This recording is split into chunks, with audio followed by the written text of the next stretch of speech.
اعوذ باللہ من الشیطان الرجیم بسم اللہ الرحمن الرحیم اللہم صلی علی سیدنا و مولانا محمد وعلی آل سیدنا و مولانا محمد وبارک وسلم۔ جلد چہارم، حکایت نمبر 18۔ عطار کا قصہ جس کا باٹ ملتانی مٹی کا تھا۔ مٹی کھانے والا خریدار اس کی مٹی چوری کرتے ہوئے اپنی شکر کا نقصان کر رہا تھا اور عطار کا اس کو دیکھ کر اندیکھا کر دینا۔ ایک عطار کے پاس ایک مٹی خور گیا تاکہ عمدہ شکر خریدے۔ عطار کے ترازو میں مٹی سے بنا ہوا باٹ تھا۔ عطار بولا، میرا باٹ مٹی کا ہے، اگر تو چاہے تو تول دوں۔ عطار مٹی کے باٹ سے کم چیزیں تولتا تھا۔ خریدار نے کہا، مجھے کند کی ضرورت ہے، باٹ چاہے کوئی بھی ہو۔ دکاندار دکان میں گیا تو مٹی کھانے والے لالچی نے باٹ میں سے مٹی کھا لی اور سوچا کہ میں دکاندار کی غفلت سے فائدہ اٹھا رہا ہوں، حالانکہ وہ خود اپنا نقصان کر رہا تھا، یعنی باٹ کو چھوٹا کر رہا تھا۔ لیکن مٹی کھانے والے کے لیے مٹی شکر سے زیادہ مزیدار ہوتی ہے۔ مٹی چور دکاندار سے ڈرتا ہوا مٹی چرا رہا تھا اور دکاندار نے اس کو دیکھ لیا اور خود کو زیادہ مشغول کر دیا تاکہ وہ زیادہ مٹی چرا سکے، کیونکہ جس قدر وہ مٹی زیادہ چرائے گا اسی قدر شکر کم چڑھے گی۔ اس طرح مٹی خور خود اپنا ہی نقصان کر رہا تھا۔ دکاندار دل میں کہنے لگا کہ میرا دیر کرنا میری بے وقوفی نہیں ہے بلکہ فائدہ مند ہے۔ جب گھر جا کر شکر تولے گا تو پتہ چلے گا کہ تو خود بے وقوف ہے۔ ایک شخص کسی حسین کے ساتھ نظر بازی کرتا ہے تو بظاہر تو وہ لطف اندوز ہوتا ہے، لیکن ہمیشہ کے لیے اپنے آپ کو پریشانی میں مبتلا کر لیتا ہے۔ حضور صلی اللہ علیہ وآلہ وسلم کی حدیث ہے، نظر بازی شیطان کے تیروں میں سے زہریلا تیر ہے۔ دنیا کی زیب و زینت ضعیف الایمان لوگوں کا جال ہے، مومن کامل تو آخرت کے دلدادہ ہوتے ہیں۔ حضرت سلیمان علیہ السلام کا قاصدوں کی دلداری کرنا، نوازنا، ہدیہ نہ قبول کرنے کا عذر کرنا کی تشریح۔ حضرت سلیمان علیہ السلام نے قاصدوں سے فرمایا کہ میں تمہیں ہلاکت سے بچانا چاہتا ہوں۔ زیادہ سونے کا مالک شاہ نہیں ہوتا، شاہ تو وہ ہے جو سونے کی ہلاکت سے بچ جائے۔ دنیا دار اپنے آپ کو حاکم اور شاہ کہتا ہے، جو کہ حقیقت کے بالکل الٹا ہے۔ اب تم میری طرف سے قاصد بن کر جاؤ، ہدیہ کو واپس کرنا تمہارے لیے مفید ہے، کیونکہ تم ایمان لے آؤ گے۔ تم اپنے واقعات جا کر بلقیس کو سناؤ اور بتاؤ کہ ہم 40 منزل سونے پر چلتے رہے اور ہمیں سونے کا ہدیہ پیش کرتے ہوئے شرمندگی ہوئی، تاکہ بلقیس یہ سمجھ جائے کہ ہم اس کی دولت کے طالب نہیں ہیں۔ محشر کے دن زمین کو چاندی جیسا کر دیا جائے گا، جس کا مقصد یہ ہے کہ اللہ تعالیٰ فرما دے گا کہ اس کے یہاں سونے چاندی کی کوئی قدر و منزلت نہیں ہے۔ ہم تو انسانوں کو ایمان عطا کر کے ان کو زریں بنا دیتے ہیں۔ مومن مخلص بن جاؤ گے تو کیمیا گر بن جاؤ گے۔ آخرت کے ملکوں کی خاطر دنیا کی سلطنت کو خیر بات کہہ دو۔ یاد رکھو، تمہارا حکم تو تمہاری داڑھی پر بھی نہیں چلتا ہے، ورنہ یہ تمہاری منشا کے خلاف سفید نہ ہوتی۔ اصل بادشاہت تو اس کی ہے جو اللہ کے دربار میں سر نیاز جھکا دے۔ اللہ اسے اس دنیا کی حکومت کے علاوہ اور حکومتیں عطا فرما دیتا ہے۔ جب تم میں سجدہ کرنے کا ذوق پیدا ہو جائے گا تو تم سلطنتوں سے بیزار ہو جاؤ گے اور خدا سے دعا کرو گے کہ بس یہی دولت کافی ہے۔ دنیاوی بادشاہ چونکہ بندگی کی مستی سے ناواقف ہیں، اس لیے وہ سلطنت کے شوق میں مبتلا ہیں۔ اگر وہ واقف ہو جائیں تو حضرت ابراہیم ادم رحمۃ اللہ تعالیٰ علیہ کی طرح سلطنت پر لات مار دیں، لیکن چونکہ اللہ تعالیٰ کو دنیا کا نظام چلانا ہے، اس لیے لوگوں کو اس لذت سے محروم کر دیا ہے، اور وہ مگن ہے کہ ہم دنیا کے حاکم ہیں۔ دنیا کی دولت دنیا میں ہی رہ جاتی ہے اور روح پرواز کر جاتی ہے۔ وہ سرما کہیں سے حاصل کر لے جس سے یہ چیزیں بے حقیقت نظر آئیں۔ حضرت یوسف علیہ السلام رسی کے ذریعے کنویں سے باہر آئے، تو بھی عبادات کی رسی کے ذریعے دنیا کے اس کنویں سے باہر نکلا۔ جس وقت حضرت یوسف علیہ السلام کنویں سے برآمد ہوئے تھے تو ڈول نکالنے والا چیخ اٹھا تھا کہ خوشخبری ہے، یہ تو لڑکا ہے۔ اسی طرح تیری روح تیرے جسم کے کنویں میں سے نکل آنے پر خوشخبری دے گی۔ دنیا میں نظر کا فریب ہے کہ دنیا کی بے حقیقت دولت کو قیمتی دکھا دیتی ہے۔ جس طرح بچے کھیل کود میں ٹھیکریوں کو روپیہ پیسہ تصور کرتے ہیں، جو عارف باللہ ہو جاتے ہیں وہ تو خود کیمیا گر ہیں، ان کی نگاہ میں سونے کی کوئی حقیقت نہیں ہوتی۔ جلد چہارم، حکایت نمبر 20۔ ایک درویش کا بزرگوں کو دیکھنا اور بغیر کمائی کی مشقت کے حلال روزی کی درخواست کرنا، ان کی کڑوے پھلوں کی طرف رہنمائی اور ان جنگلی کڑوے پھلوں کا شیریں بن جانا۔ اہل اللہ کی نظر میں دنیا کا مال ہیچ ہوتا ہے اور ان کی ہمت کیمیا کا کام کرتی ہے۔ ایک درویش نے ابدالوں کے گروہ سے کہا کہ مجھے ایسی تدبیر بتا دیجیے کہ مجھے بلا کمائے حلال روزی حاصل ہو جائے۔ درویش نے بتایا کہ وہ لوگ مجھے جنگل میں لے گئے، انہوں نے جنگلی پھل جھاڑے اور دعا کی کہ میرے لیے یہ کسیلے پھل میٹھے ہو جائیں۔ ان پھلوں کے کھانے سے میرے کلام میں وہ شیرینی پیدا ہوئی کہ لوگ اس پر فریفتہ ہونے لگے۔ اولیاء اللہ رحمت اللہ علیہم کو اپنی شہرت اور عوام میں مقبولیت ناگوار ہوتی ہے۔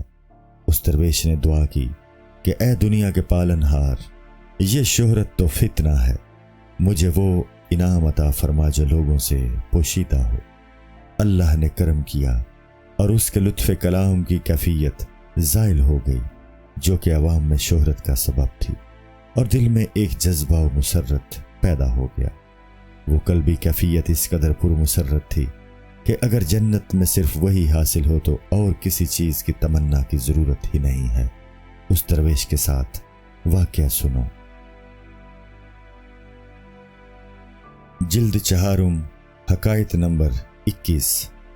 اس کا سوچنا کہ یہ سونا لکڑہارے کو دے دوں، جب کہ میں نے اللہ کے کرم سے حلال روزی پا لی۔ لکڑہارے کا دل میں اس کی بات اور نیت سے رنجیدہ ہونا۔ ایک درویش جنگل سے تھکا ہارا لکڑیاں لا رہا تھا۔ میں نے سوچا کہ اللہ نے مجھے روزی کی فکر سے آزاد کر دیا ہے، جنگلی ناگوار پھل میرے لیے عمدہ بن گئے ہیں، میں اس غریب لکڑہارے کی مدد کر دوں، یہ 2-3 دن میرے عطیے سے اپنا کام چلا لے گا۔ لکڑہارے درویش کو اللہ تعالیٰ کے نور کی روشنی حاصل تھی اور دوسروں کے دل کی بات اس پر ظاہر ہو جاتی تھی۔ وہ مجھے دیکھ کر بڑبڑایا۔ میں اس کی بات اچھی طرح نہ سمجھا، لیکن اس کے غصے کا اثر میں نے اپنے قلب پر محسوس کیا۔ وہ لکڑہارا بزرگ لکڑیوں کا گٹھرا زمین پر ڈال کر شیر کی طرح میری طرف آیا تو میں ڈر سے کانپنے لگا۔ میرے پاس آ کر اس نے دعا کی کہ اے خدا، اگر تیرے مقربان بارگاہ زندہ ہیں جن کی دعا مقبول ہو جاتی ہے تو میں تیری وہ مہربانی چاہتا ہوں جس سے یہ سب لکڑیاں سونے کی ہو جائیں۔ اس کی دعا سے وہ لکڑیاں سونے کی ہو گئیں۔ اس کے بعد اس نے پھر دعا شروع کی کہ تیرے مقبول بندے چونکہ شہرت سے بھاگتے ہیں اور میری یہ کرامت میری شہرت کا باعث بنے گی، اس لیے تو ان لکڑیوں کو اصل حالت میں کر دے تاکہ میری شہرت نہ ہو۔ چنانچہ وہ لکڑیاں پھر اصل حالت میں آ گئیں۔ اس کے بعد وہ اپنی لکڑیاں اٹھا کر چل دیا۔ میں اس قدر مرعوب ہوا کہ میرے پاؤں نہ اٹھے۔ یاد رکھو، جو اللہ تعالیٰ کے مخصوص بندے ہوتے ہیں عوام کی وہاں تک رسائی نہیں ہوتی، اور اگر ہو جائے تو یہ ان بزرگوں کی کشش کی وجہ سے ہوتی ہے۔ بزرگوں پر قربان ہو جانا چاہیے، اور یہ نہ ہونا چاہیے کہ قرب حاصل ہوتے ہی گمراہی اختیار کر لی جائے۔ ان کی صحبت اور قرب کو اپنے لیے غنیمت سمجھو۔ اس فقیر کی طرح نہ ہو جاؤ کہ مشہور ہے کسی بادشاہ نے اعلیٰ درجے کے دمبوں کی قربانی کی اور فقراء میں تقسیم کرائی۔ ایک فقیر کو ایک ران ملی، اس نے ایسے فربا دمبے کی ران پہلے نہیں دیکھی تھی۔ وہ بولا، یہ گائے کی ران ہے، یعنی اس نے انعام کو نہ پہچانا اور اس کی قدر نہ کی۔ صحبت کی قدر و قیمت کو پہچاننا چاہیے، اس کی ناقدری نہیں کرنی چاہیے۔ بزرگوں کی صحبت ان کی کشش سے حاصل ہوتی ہے۔ جلد چہارم حکایت نمبر 22۔ حضرت سلیمان علیہ السلام کا قاصدوں کو ایمان لانے کے لیے بلقیس کی ہجرت میں جلدی کرنے کی ترغیب دینا۔ کشش بڑی عمدہ چیز ہے۔ بلقیس اور اس کی قوم کا حضرت سلیمان علیہ السلام تک پہنچنا بھی ان کی کشش کی وجہ سے تھا۔ انہوں نے فرمایا، اس وقت رحمت خداوندی کا سمندر جوش میں ہے، جلدی یہاں آ کر فیض یاب ہو جاؤ۔ حضرت سلیمان علیہ السلام نے فرمایا، اس وقت جنت کے دروازے کھلے ہیں اور دعوت عام ہے، میرا پیش کیا ہوا دین اختیار کر لو اور سورج پرستی چھوڑ دو۔ قاصدوں سے انہوں نے کہا کہ تم بلقیس سے جا کر کہو کہ سب یہاں آ جائیں اور سلامتی اختیار کر لیں، جو اب طالب نہیں ہے وہ بھی آ جائے، یہاں آ کر طلب صادق پیدا ہو جائے گی۔ ابراہیم ادم رحمت اللہ تعالی علیہ کی طرح اپنے ملک کو خیر بات کہہ دو اور ہمیشگی کی سلطنت حاصل کر لو۔ جلد چہارم حکایت نمبر 23۔ حضرت ابراہیم ادم رحمت اللہ تعالی علیہ کی ہجرت کا سبب اور خراسان کی سلطنت کو چھوڑنا۔ شاہ ایک رات تخت پر سوئے ہوئے تھے، وہ عادل اور منصف تھے، اس لیے مطمئن دل سے سوئے ہوئے تھے۔ انہوں نے کوئی ڈنکا پیٹنے والے بھی نہیں رکھے ہوئے تھے۔ رباب کی آواز سے ان کا مقصد وہی تھا جو عشاق کا ہوتا ہے۔ وہ لوگ اس آواز کو اس وعدے کی یاد دلانے والی سمجھتے ہیں جو عہد الست کہلاتا ہے۔ نفیری اور ڈول کی آواز ان کے لیے نفخ صور اسرافیل سے مشابہ تھی۔ حکماء نے کہا ہے کہ یہ راگ آسمان کی گردش سے لیے گئے ہیں۔ موسیقی کے 12 مقام آسمان کے 12 برجوں سے، 7 آوازیں 7 سیاروں سے لی گئی ہیں۔ زمین اور آسمانوں کے درمیان ہوا ہے اور سب آوازیں ہوا ہی سے پیدا ہوتی ہیں۔ انہی کی نقل تنبورے اور گلے حلق کے ذریعے کی گئی ہیں۔ مومن جانتے ہیں کہ یہ سارے آلاپ اور نغمے حوران بہشتی کے گانے اور جنت کی نہروں کے چلنے کی آوازیں اور جنت کے درختوں کے ہلنے کی آوازوں سے بنے ہیں۔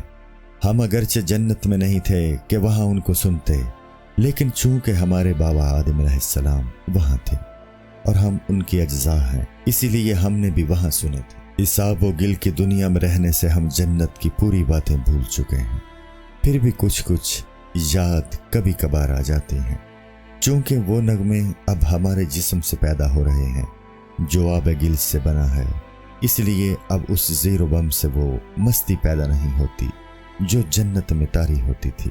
جنت کے لہن جب انسان ادا کرتا ہے تو اس کی مثال یہ ہے کہ پانی اگر پیشاب میں مل جائے تو ظاہر ہے کہ اس کی پاکیزگی اور لطافت ختم ہو جائے گی۔ پیشاب میں ملے ہوئے پانی میں پانی کے خواص کچھ نہ کچھ باقی رہ جاتے ہیں، اس کو آگ پر ڈالا جائے تو آگ کو بجھا دے گا۔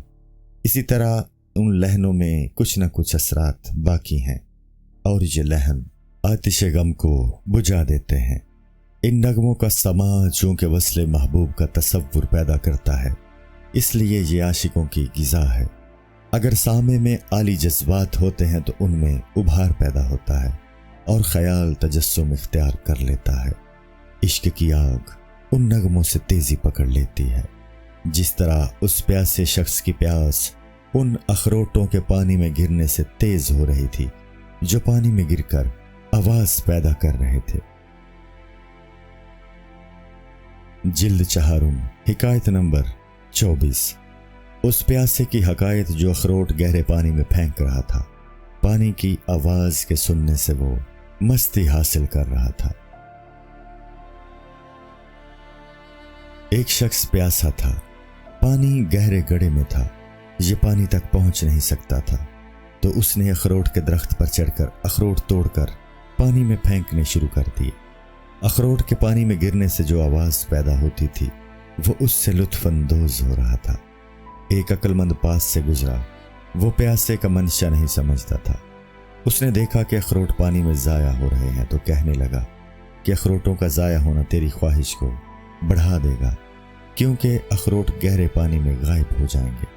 اخروٹ پھینکنے والے پیاسے نے عقل مند سے کہا کہ میرا مقصد اخروٹ توڑنا نہیں ہے، غور کر، میرا مقصد کوئی اور ہے۔ میں اخروٹ اس لیے پھینک رہا ہوں تاکہ گرنے سے پانی کی آواز سن سکوں اور اس کے بلبلوں کو دیکھ سکوں۔ پیاسے کا یہی شغل ہوتا ہے کہ وہ حوض کے چکر کاٹے، پانی اور نہر کے چکر لگائے اور پانی کی آواز سنے، اور اس کا یہ گھومنا ایسا ہی ہے جیسا کہ حاجی کعبہ کا یا مرید شیخ کا طواف کرتا ہے۔ جس طرح پیاسے کا مقصود پانی کا طواف اور حاجی کا مقصود کعبہ کا طواف ہے، اسی طرح مثنوی سے میرا مقصود اے حسام الدین تم ہو۔ میری اس مثنوی کی ابتدا اور انتہا اور سب کچھ تمہارے لیے ہے۔ اس میں تمہاری مدد شامل حال ہے اور مجھے اس کی تکمیل میں تمہاری مہربانیوں اور امداد پر بھروسہ ہے۔ اگر تم نے یہ مثنوی پسند کر لی تو میرا نصیب آوری اور عزت افزائی ہوگی، کیونکہ تم میرے دل و جان کے سلطان اور شاہ ہو۔ بڑے لوگ ہر اچھی بری چیز قبول کر لیتے ہیں اور پھر کبھی اس کو رد نہیں کرتے ہیں۔ اے حسام الدین رحمت اللہ تعالی علیہ، جب تم نے مثنوی کو پودا لگایا ہے تو اب اس کی آبیاری کرتے رہو۔ میں مثنوی کے ساتھ اس کے الفاظ میں تمہارا راز اور احوال بیان کر رہا ہوں، اور اس کے بولنے میں میری آواز نہیں بلکہ تمہاری آواز کام کر رہی ہے۔ یہ آواز اگرچہ تمہارے حلقوم سے نکل رہی ہے، لیکن دراصل یہ خدائی آواز ہے۔ تم عاشق خدا ہو، لہٰذا خدا سے کب جدا ہو۔ اللہ تعالیٰ کا اپنے بندوں سے وہ اتصال ہے جس کی کیفیت ناقابل بیان ہے، اور وہ اتصال کسی قیاس میں نہیں آ سکتا ہے۔ یہ خدائی اتصال انسانوں کے ساتھ ہے، بنمانسوں کے ساتھ نہیں، اور انسان وہی ہے جو اپنے خالق کو پہچان لے۔ بہت سے انسان شکل سے انسان ہیں، لیکن ان میں انسانیت بالکل نہیں ہے۔ جنگ بدر میں حضور صلی اللہ علیہ وآلہ وسلم نے ایک مٹھی خاک دشمنوں پر پھینکی جس سے وہ مبہوت ہو گئے۔ قرآن پاک میں اللہ نے فرمایا، اے نبی صلی اللہ علیہ وآلہ وسلم، وہ خاک تم نے نہیں پھینکی بلکہ ہم نے پھینکی۔ یہ وہ اتصال ہے جو میں سمجھا رہا ہوں، لیکن افسوس تو جسم بلا روح ہے اور مرتبہ یقین کو نہیں پہنچ سکا ہے۔ یہاں پر مولانا روم رحمت اللہ تعالی علیہ مثنوی کے معترضین کو مخاطب کر رہے ہیں۔ تو اپنے جسم کی سلطنت کو اسی طرح خیر آباد کہہ دے جس طرح بلقیس نے حضرت سلیمان علیہ السلام کی خاطر سلطنت کو خیر آباد کہہ دیا تھا۔ جلد چہارم، حکایت نمبر 25۔ ہر بے ادب کی برداشت اور نرمی اور خاطر تواضع کی راہ اختیار کرنا۔ ایک طالب اور سالک کا طریقہ یہ ہے کہ وہ ہر ناگواری کو برداشت کرے جس کو تو دیکھے کہ وہ کسی دوسرے کی برائی اور شکایت کر رہا ہے تو سمجھ لے کہ وہ خود بدعادت ہے، کیونکہ بدگوئی میں مبتلا ہو گیا ہے۔ اچھی عادت تو اس شخص کی ہے جو بروں کو برداشت کر لے۔ کبھی شیخ بھی مرید کا شکوہ کرتا ہے، لیکن اس کا شکوہ لڑائی دنگے اور نفس کے تقاضے کی بنیاد پر نہیں ہوتا ہے، بلکہ خداوندی حکم سے مرید کی اصلاح کے لیے ہوتا ہے۔ اور شیخ کا شکوہ ایسا ہی ہے جیسا کہ انبیاء علیہ السلام نے قوموں کا شکوہ کیا ہے۔ انبیاء علیہ السلام کا غصہ اور شکوہ خداوندی حکم سے ہوتا ہے۔ وہ تو اپنے نفس امارہ کو مار چکے ہوتے ہیں، اس لیے ان کا غصہ نفس کے لیے بھی نہیں ہوتا بلکہ حکم الہی سے ہوتا ہے۔ جنگ احد میں حضور صلی اللہ علیہ وآلہ وسلم کو مشرکین نے زخمی کر دیا تو آپ صلی اللہ علیہ وآلہ وسلم نے یہ دعا فرمائی، اے اللہ میری قوم کو ہدایت دے، وہ میرے مرتبے کو نہیں جانتے ہیں۔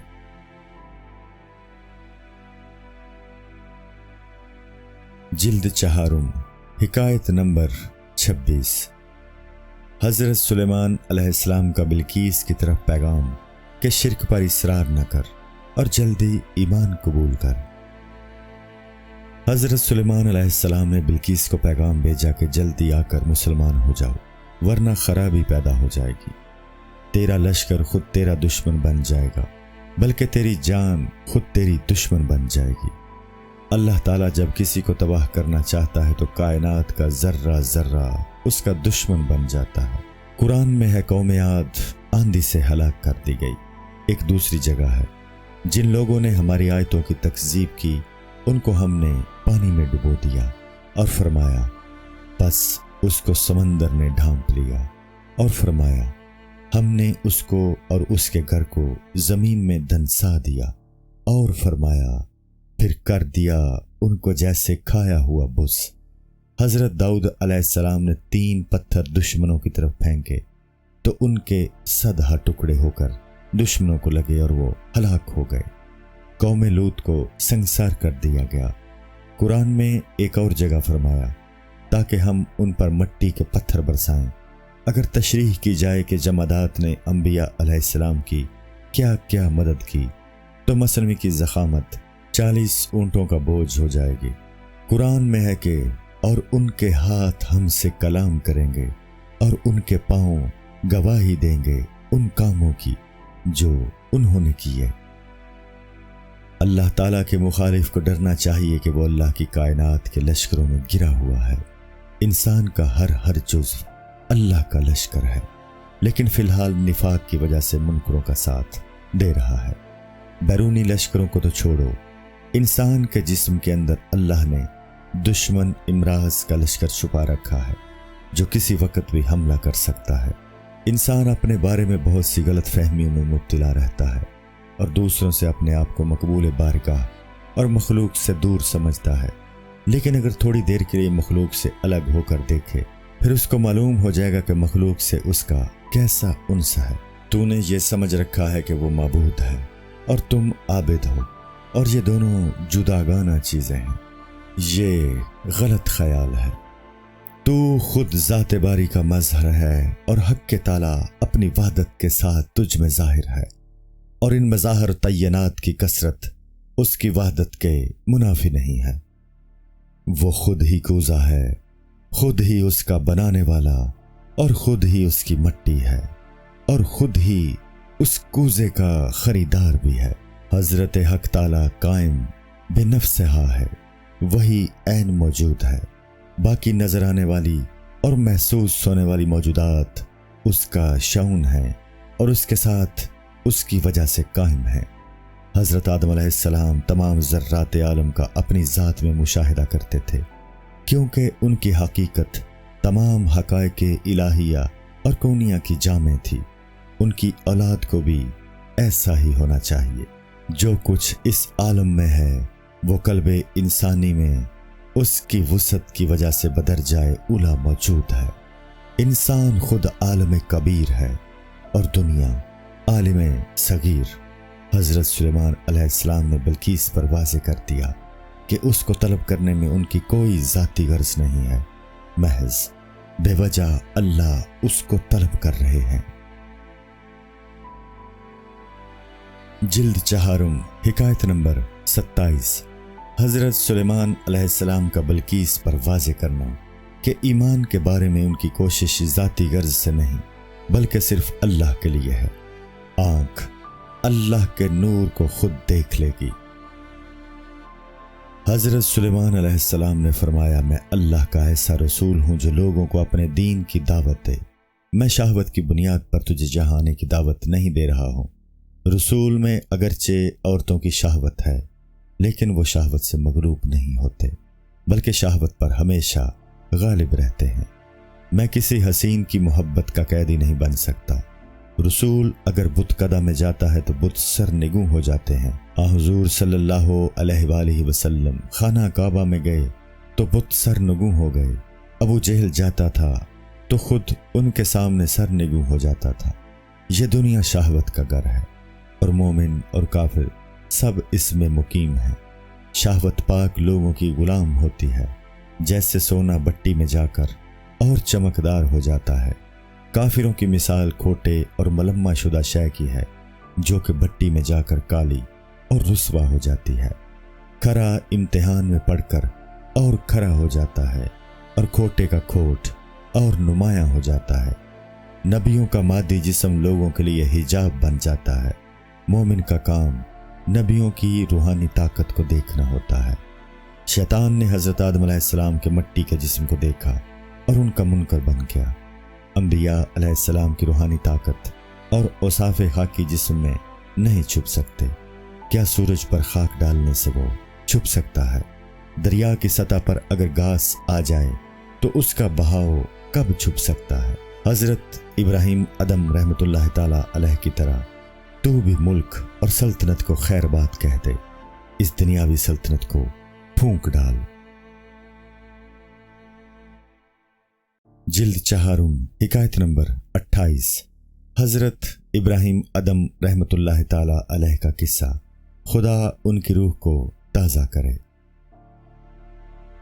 حضرت ابراہیم ادم رحمۃ اللہ تعالی علیہ رات کے وقت تخت پر سوئے ہوئے تھے کہ چھت پر کسی کے چلنے کی آوازیں آئیں۔ انہوں نے سوچا کہ انسان کی تو یہ مجال نہیں کہ شاہی بالا خانے پر رات کو چڑھائے، یہ کوئی بھوت پریت ہو سکتے ہیں۔ انہوں نے پوچھا کون ہے؟ تو اوپر سے ان لوگوں نے جھانک کر کہا ہم تلاش میں پھر رہے ہیں۔ انہوں نے پوچھا کیا ڈھونڈتے ہو؟ انہوں نے جواب دیا اپنے اونٹ ڈھونڈ رہے ہیں۔ آپ رحمت اللہ تعالی علیہ نے کہا آج تک محل کی چھت پر کسی نے اونٹوں کو تلاش نہیں کیا۔ وہ بولے اگر اونٹ چھت پر تلاش کرنا غلط ہے تو خدا کو تخت و تاج پر تلاش کرنا کون سی درست بات ہے؟ اس واقعے کے بعد ان کے دل کے حالات بدل گئے اور وہ لوگوں کی نظروں سے غائب ہو گئے۔ حضرت ابراہیم ادم رحمۃ اللہ تعالی علیہ کا لوگوں کی نظروں سے غائب ہونا یہ ہے کہ ان کے اوصاف باطنی اور مدارج کو لوگ نہ سمجھ سکے، اگرچہ وہ ان کے سامنے تھے، اس لیے کہ ظاہر بینوں کی نگاہ تو محض ظاہر پر ہوتی ہے۔ وہ اپنی آنکھوں سے استغراق کی وجہ سے دور ہو گئے تو عنقا کی طرح ان کی شہرت ہو گئی۔ حضرت سلیمان علیہ السلام کی دعوت سے بلقیس کی رعایا کی مردہ روحیں زندہ ہو گئیں اور جسم میں دبی ہوئی روح نے سر ابھارا۔ وہ لوگ آپس میں ایک دوسرے کو مبارکباد دیتے تھے اور کہتے تھے کہ یہ آسمانی دعوت ہے۔ اس دعوت کا خاصہ ہی یہ ہے کہ اس سے لوگوں کے ایمان بڑھتے اور تر و تازہ ہو جاتے ہیں۔ حضرت سلیمان علیہ السلام کا جو یہ واقعہ ہم نے بیان کیا ہے اس کی یقینی باتیں تو اللہ کو معلوم ہے، جو کچھ مشہور ہے وہ بیان کر دیا گیا ہے۔ حضرت سلیمان علیہ السلام نے بلقیس کو اس کے حال کے مناسب اور اس کے ملک والوں کو ہر ایک کی استعداد کے مطابق رہنمائی کی۔ شکاری جس قسم کے پرندوں کا شکار کرتا ہے اسی قسم کی سیٹی بجا کر ان کو جمع کرتا ہے اور ان کے حال کے مناسب دانہ ڈالتا ہے۔ دعوت سلیمانی کا یہ اثر ہوا کہ جو اجسام روحوں سے خالی تھے ان میں بھی روحوں نے ہلچل مچا دی اور وہ اجسام روحانیت کے غلبے سے ارواح بن گئے۔ اسی طرح عاشق عوام میں چھپے ہوئے ہوتے ہیں۔ لوگ سخی کو عام طور پر فضول خرچ کہتے ہیں اور اس کی سخاوت سے اس کو طرح طرح سے ڈراتے ہیں۔ اس طرح ان کی نظروں سے اس کی سخاوت پوشیدہ رہتی ہے۔ جب تک روح جسم میں دبی ہوئی ہے وہ ذلیل ہے، لیکن جب روح کا غلبہ ہو جاتا ہے تو جسم میں بھی شرافت پیدا ہو جاتی ہے۔ جس کا دل عشق کی زندگی حاصل کر لیتا ہے وہ کبھی نہیں مرتا۔ یہ بات زمانہ جانتا ہے کہ میں ہمیشہ کے لیے ہوں۔ اللہ نے سلیمان علیہ السلام سے کہا کہ لوگوں کو ان کی استعداد کے مطابق تعلیم دو۔ جو لوگ جبر کے لائق ہیں اور ترک عمل کر بیٹھے ہیں ان کو عقیدے کا نقصان سمجھا دو۔ وہ لوگ جو ناقص اختیار کے قائل ہیں ان کو صبر، عین المعاص کی تعلیم دو۔ جو لوگ عالم غیب سے تعلق رکھتے ہیں ان کو عالم غیب کی باتیں بتا۔ جو لوگ نور سے محجوب ہیں ان کو نور عطا کر۔ لڑنے والوں کو صلح پر آمادہ کر، اور اہل حق اگر غلط بحثوں میں پڑے ہیں تو ان کو راہ حق کی علامات دکھا دے۔ غرض کے ہر ایک کی اس کے مناسب حال اصلاح کر دے۔ دعوت سلیمانی ملنے پر بلقیس بھی ایمان کے شوق سے مست ہو گئی اور اپنے ملک اور مملکت کی ہر چیز کی محبت دل سے نکال دی۔ البتہ اسے اپنے تخت شاہی سے جو بہت قیمتی تھا تعلق خاطر رہا۔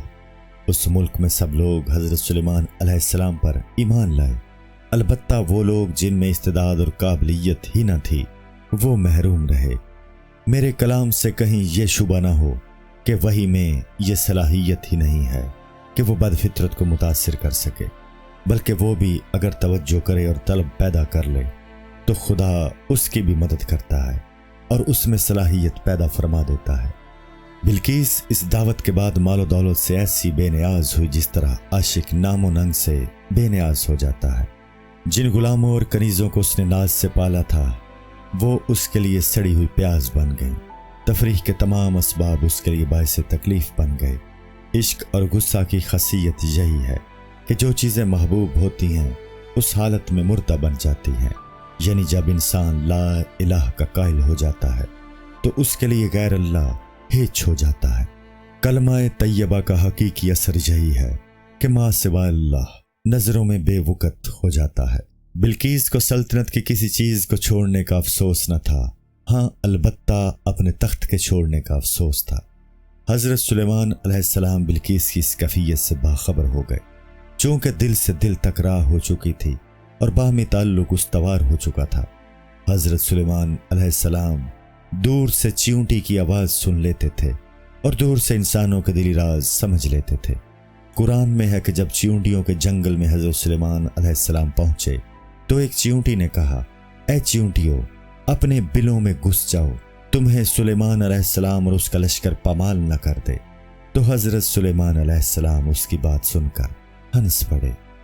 اگر میں اس کی تفصیل بیان کروں کہ بلقیس کو تخت سے کیوں محبت تھی تو گفتگو دراز ہو جائے گی، لیکن پھر بھی مجملاً بیان کرتا ہوں۔